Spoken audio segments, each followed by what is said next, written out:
દર્શક મિત્રો, સૂર્યનો તાપ અને ચંદ્રની શીતળતાથી આપણું શરીર ચાલે છે અને દર્શક મિત્રો, જે પ્રકૃતિની અંદર જે આપણે ફેરફારો જોઈએ છીએ, ક્યાંક ને ક્યાંક જોવા જઈએ તો સૂર્ય અને ચંદ્ર આ બંને ગ્રહોના હિસાબે આ જીવનની અંદર પ્રકૃતિની અંદર પણ ફેરફારો થતા હોય. પ્રકૃતિ સાથે એનો ગહેરો રિશ્તો છે, ગહેરો સંબંધ છે અને એટલા માટે દર્શક મિત્રો, ક્યાંક ને ક્યાંક જોવા જઈએ તો આપણી બોડી, આપણું શરીર છે એ સૂર્યના તાપ અને ચંદ્રની શીતળતાથી ચાલતું હોય છે અને એટલા માટે જ્યારે 1 મહિના સુધી સૂર્ય મહારાજ દેખાતા નથી અથવા ઠંડીનું પ્રમાણ વધી જાય, ચંદ્ર મહારાજ છે એ શીતળતા આપણને પ્રદાન ન કરે ને કન્ટિન્યુ જ્યારે સૂર્યનો તાપ આપણે ઝેલવો પડે, સહન કરવો પડે, ત્યારે આપણા જીવનની અંદર સમસ્યાઓનો દોર વધતો હોય છે. તો દર્શક મિત્રો, આજે આપણે વાત કરવાની છે કે ગ્રહોના રાજા એવા સૂર્ય મહારાજ, ગ્રહોના રાજા એવા સૂર્ય અને ચંદ્રનું આપણા જીવન ઉપર શું પ્રભાવ છે, આપણે કેવી રીતે આપણા જીવનની અંદર સમૃદ્ધિનું વરદાન મેળવી શકીએ છીએ અને કેવી રીતે આપણે આપણા કાર્યોને સિદ્ધ કરી શકીએ છીએ. અને સાથે સાથે વાત કરવાની છે વાસ્તુના નાના ઉપાયોની, કે જે નાના ઉપાયો તમારા જીવનની અંદર સમૃદ્ધિનું વરદાન આપી શકે છે.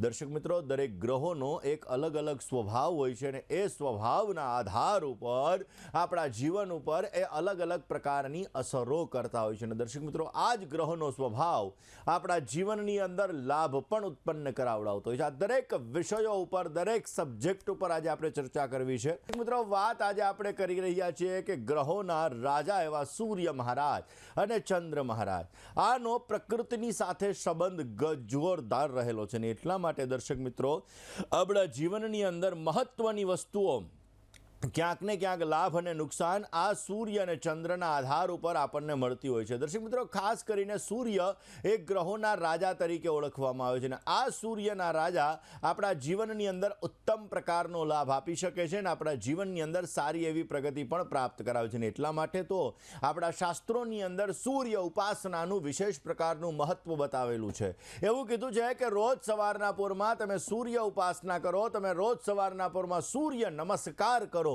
તો અવશ્ય તમારા સ્વાસ્થ્યની અંદર તમને સારો લાભ મળી શકે છે. તમારી બોડીની અંદર રોગ પ્રતિકારક શક્તિ વધે છે, પોઝિટિવ વાઇબ્રેશન વધે છે અને તમે તમારા જીવનની અંદર ઉત્તમ પ્રકારનો લાભ મળતો જણાય છે. જ્યારે ચંદ્રમા એ તમારા ભાવનાને સંતુલન કરે છે, ઇમોશનલ એટેચમેન્ટ, આ વસ્તુને સંતુલન કરવાનું જો કોઈ કામ કરતું હોય તો એ ચંદ્રમા કરે છે અને એટલા માટે દર્શક મિત્રો, જો રાતના ચંદ્રમાની શીતળ છાયાની અંદર બેસવામાં આવે તો એ ક્યાંક ને ક્યાંક આપણી ચિંતા ઓછી કરે છે, આપણા જીવનની અંદર શાંતિનો અનુભવ કરાવે છે અને એટલા માટે પૂર્ણિમાની રાત્રિએ જ્યારે ચંદ્ર 16 કલાએથી ખીલેલો હોય છે, ત્યારે ખાસ કરીને ચંદ્રમાની રોશનીની અંદર, ચંદ્રમાના જે પ્રકાશ છે એની અંદર આપણે જો ખાસ એ સમયગાળા દરમિયાન આપણે પૂર્ણિમાના ચંદ્રની અંદર બિરાજમાન થઈ અને એ ચંદ્રની શીતળ જે છાયા છે આપણે લઈએ તો અવશ્ય એના દ્વારા આપણને સારો લાભ મળે છે. એટલા માટે દર્શક મિત્રો, સૂર્ય આત્માનો કારક છે,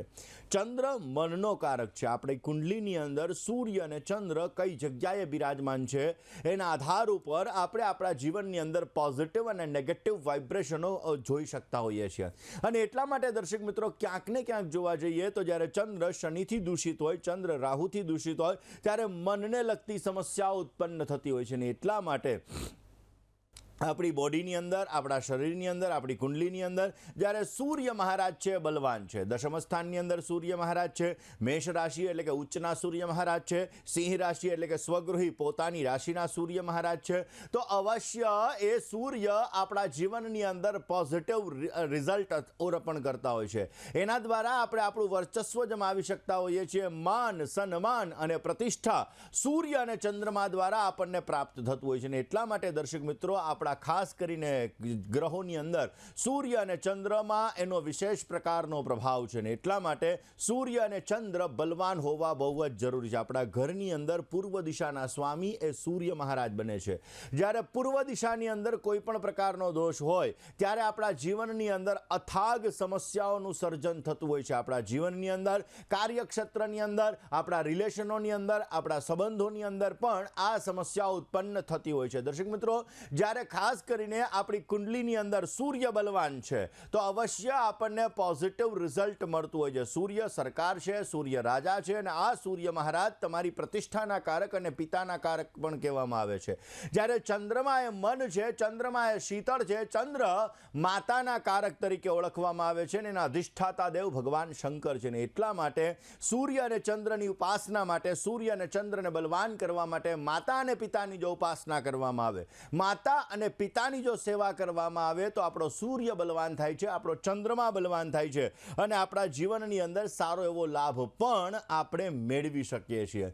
દર્શક મિત્રો, ચંદ્રમા મનસો જાત ચક્ષોઃ સૂર્જો અજાયત ક્ષોત્રા દ્વાજશ્ચ પ્રાણશ્ચ મુખાદગ્નિરજાયત.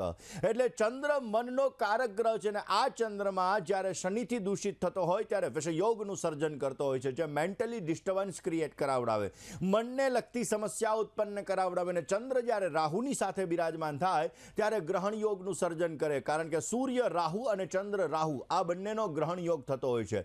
દર્શક મિત્રો, જ્યોતિષશાસ્ત્ર મુજબ જોવા જઈએ તો સૂર્ય, ચંદ્ર અને પૃથ્વી આ ત્રણ સૂર્ય ચંદ્રની વચમાં જ્યારે ખાસ કરીને જોવા જઈએ તો સૂર્ય અને પૃથ્વીની વચ્ચે જ્યારે ચંદ્રમાં આવી જાય છે ત્યારે ક્યાંક ને ક્યાંક સૂર્યની અંદર જે ચમકતી કિરણો છે એ ચંદ્રમાના કારણે જો આપણને દેખાતી નથી ને, એટલા માટે આ સૂર્ય ગ્રહણ થતું હોય છે. દર્શક મિત્રો, સૂર્ય ગ્રહણ અને ચંદ્ર ગ્રહણ એ પણ આપણા જીવનની અંદર વિશેષ માત્રામાં પ્રભાવ પાડતા હોય છે, ને એટલા માટે તો કીધું છે કે સૂર્ય ગ્રહણ અને ચંદ્ર ગ્રહણ થાય તો આફ્ટર 90 ડેઝ 90 દિવસની અંદર આપણને એની અસર પ્રાપ્ત થતી હોય છે.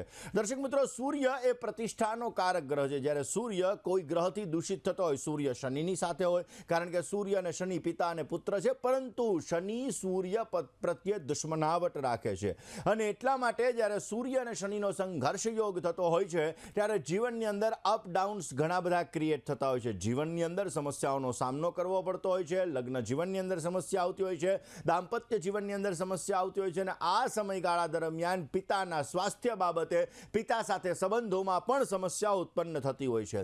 દર્શક મિત્રો, આપણા જીવનની અંદર જેવી રીતે જમીન છે એ પૃથ્વી એટલે કે મંગળ છે, એવી રીતે આપણા જીવનની અંદર જે 99 ગ્રહો છે આપણી આજુબાજુમાં જ રહેલા છે. પ્રકૃતિ, જે તમે વૃક્ષો છે, આ વૃક્ષો છે એ બુધ મહારાજ રહેલા છે, જે પાણી છે, જલ છે એ ચંદ્રમાં રહેલો છે. તો આપણે ક્યાંક ને ક્યાંક જોવા જઈએ તો આપણા ઘરની અંદર જ્યારે જલનો વ્યય વધારે કરીએ છીએ, જલનો બગાડ વધારે કરીએ છીએ, ત્યારે ચંદ્રમાં દૂષિત થાય છે, મનને લગતી સમસ્યા, ફાઇનાન્સને લગતી સમસ્યા ઉત્પન્ન કરે છે. ને એટલા માટે ઘરમાં ક્યારેય પણ આપણે પાણીનો બગાડ ન કરવો જોઈએ, પાણીનો વ્યય ન કરવો જોઈએ.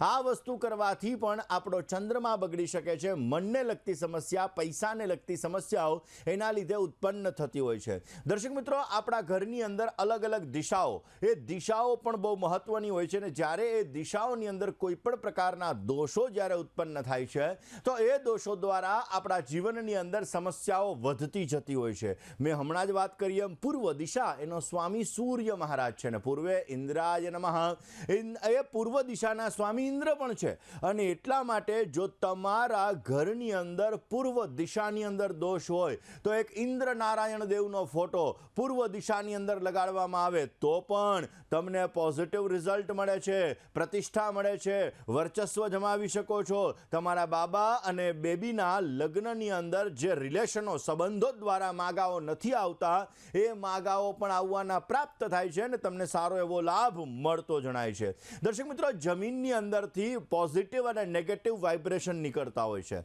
અને આ પોઝિટિવ અને નેગેટિવ વાઇબ્રેશન આપણા ઉપર ઘણી બધી અસર કરતા હોય છે. જીઓપેથિકલ સ્ટ્રેસ, પૃથ્વીની અંદરથી નીકળતી નકારાત્મક એનર્જી, આ પૃથ્વીની અંદરથી નીકળતી જે નકારાત્મક એનર્જી છે, આ નકારાત્મક એનર્જી ક્યાંક ને ક્યાંક આપણા ઘરની અંદર, આપણા જીવનની અંદર ઘણી બધી સમસ્યાઓનું સર્જન કરતી હોય છે. ઘણી વખત આપણે ઘરની બહારથી ઘરની અંદર જ્યારે પ્રવેશ કરીએ, જો ઘર તમારું અંધારિયું છે, એટલે કે તમારો સૂર્યનો પ્રકાશ તમારા ઘરની અંદર નથી આવતો, તો નેગેટિવ એનર્જીનું પ્રમાણ પ્રમાણ વધી જાય છે. માટે બની શકે એટલો તમારા ઘરની અંદર સૂર્ય પ્રકાશની વ્યવસ્થા કરવી જોઈએ, જેથી ઘરની અંદર પોઝિટિવ વાઇબ્રેશન ક્રિએટ થઈ શકે. અને એટલા માટે જ્યારે ઘરની અંદર નકારાત્મક એનર્જીનું પ્રમાણ વિશેષ માત્રામાં રહેતું હોય ત્યારે સવાર અને સાંજ તમારા ઘરની અંદર ગાયના ઘીનો દીવો પ્રજ્વલિત કરવો જોઈએ, કપૂર પ્રજ્વલિત કરવું જોઈએ, અને તમારા ઘરની પૂર્વ દિશાની અંદર સૂર્યનારાયણ અવશ્ય લગાડવા જોઈએ. સૂર્યનારાયણ પૂર્વ દિશાની અંદર લગાડવાથી પણ તમને પોઝિટિવ રિઝલ્ટ મળતું હોય છે અને તમને સારો એવો લાભ મળી શકતો હોય. દર્શક મિત્રો, આપણા સનાતન ધર્મની અંદર સૂર્ય અને ચંદ્રનું વિશેષ માત્રામાં મહત્વ છે, ને એટલા માટે આપણું શાસ્ત્ર એમ કહે છે, સનાતન ધર્મ એમ કહે છે કે અસતોમાં સદગમય તમસોમાં જ્યોતિર્ગમય. આપણે અંધારાથી અજવાળા તરફ જવાનું છે, અને જ્યારે આપણે અંધારાથી અજવાળા તરફ જઈએ, કોઈના જીવનની અંદર આપણે રોશની પ્રગટ કરીએ, કોઈના જીવનની અંદર આપણે જ્ઞાનરૂપી પ્રકાશ પ્રગટ કરીએ, તો અવશ્ય એના જીવનની અંદર એને સફળતા મળતી હોય છે. ને એટલા માટે જ્યારે આપણા કોઈનો જન્મદિવસ હોય ત્યારે આપણો સનાતન ધર્મ, આપણો હિન્દુ ધર્મ એવું કહે છે કે આપણે એ સમયગાળા દરમિયાન ભગવાનની પૂજા કરવી જોઈએ, કારણ કે ભગવાને આપેલું આયુષ્ય આપણે 1 વર્ષ ઓછું કર્યું છે, એટલે એ કરવું જોઈએ. પરંતુ અત્યારે આપણે પાશ્ચાત્ય સંસ્કૃતિનું અનુકરણ કરી કેક કાપીએ, કેક ઉપર એક મીણબત્તી મૂકીએ, મીણબત્તીને ફૂંક મારી અને આપણે ઓલવીએ. હંમેશાને માટે જ્યારે તમે કોઈ પણ અગ્નિને ઓલવો છો, એનાથી તમારી પ્રતિષ્ઠાને લગતી સમસ્યાઓ સર્જાય છે, એનાથી તમારી પ્રતિષ્ઠાને લગતી સમસ્યા સર્જાય. માટે બની શકે ત્યાં સુધી મીણબત્તી ના ઓલવો, કેક ભલે કાપો. દર્શક મિત્રો, ખાસ કરીને તમારા ઘરની અંદર, તમારી ઓફિસની અંદર, કારણ કે અલગ અલગ જગ્યાએ હવે અત્યારે તો શું બીમ ઉપર હોય, એટલે અલગ અલગ જગ્યાએ બીમ આવતા હોય, એટલે કે પિલોર આવતા હોય, અને એ પિલોરની અંદર, કારણ કે 2 પિલોરની વચ્ચેથી એક બીજો પિલોર નીકળતો હોય ને, એની નીચે તમારે ક્યારેય ન સૂવું જોઈએ. તમારી ઓફિસ છે અને એ પિલોરની નીચે તમે બેસો છો તો પણ તમારે ચિંતાઓનું પ્રમાણ ઘેરાઈ શકે છે. માટે બિંબની નીચે ક્યારેય સૂવું ન જોઈએ, બિંબની નીચે તમારે બેસવું ન જોઈએ. તમારી ઓફિસ છે, આ ઓફિસની અંદર પણ તમારે ક્યારેય બિંબની નીચે ન બેસવું જોઈએ, નહીતર ચિંતાઓનું પ્રમાણ વધી શકે છે, નહીતર તમારા જીવનની અંદર અપડાઉનને લગતી સમસ્યાઓનું પ્રમાણ વધી શકે છે. મેન્ટલી ડિસ્ટર્બન્સ પણ તમને એના લીધે વધતું જણાય છે. દર્શક મિત્રો, આપણા જીવનની અંદર વાસ્તુ વિશેષ માત્રામાં અસર કરતું હોય છે, ને એટલા માટે દર્શક મિત્રો, ખાસ કરીને કોઈ પણ જમીન છે, કોઈ પણ જગ્યા છે, એ જગ્યાએ આપણે મકાન બનાવીએ છીએ, એ જગ્યાએ અથવા આપણે કોઈ એપાર્ટમેન્ટની અંદર રહેવા માટે જઈએ છીએ, અથવા તો આપણે કોઈ ફેક્ટરી બનાવીએ છીએ, તો આ બધામાં પહેલાં વહેલા જમીનની એનર્જી વધારે પડતી કામ કરતી હોય છે. પોઝિટિવ વાઇબ્રેશન એ જગ્યાએ કેવા છે, આ વસ્તુ બહુ મહત્વની છે. અને પછી તે જગ્યાએ તમે જે સ્ટ્રક્ચર ઊભું કરો છો, આ સ્ટ્રક્ચર બહુ મહત્વનું છે.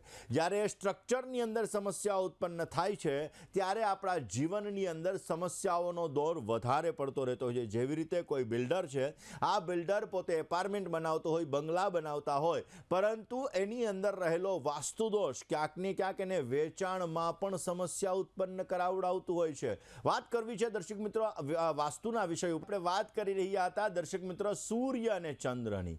જીવનની અંદર સૂર્ય અને ચંદ્રનું વિશેષ માત્રામાં મહત્વ છે, ને એટલા માટે દર્શક મિત્રો આપણા જીવનની અંદર જ્યારે સૂર્ય છે આપણને ઉર્જાવાન બનાવતા હોય છે. સૂર્યની જ્યારે સૂર્યની મહાદશા સ્ટાર્ટ થતી હોય છે ત્યારે આપણને પોઝિટિવ લાભ પણ મળતો હોય છે.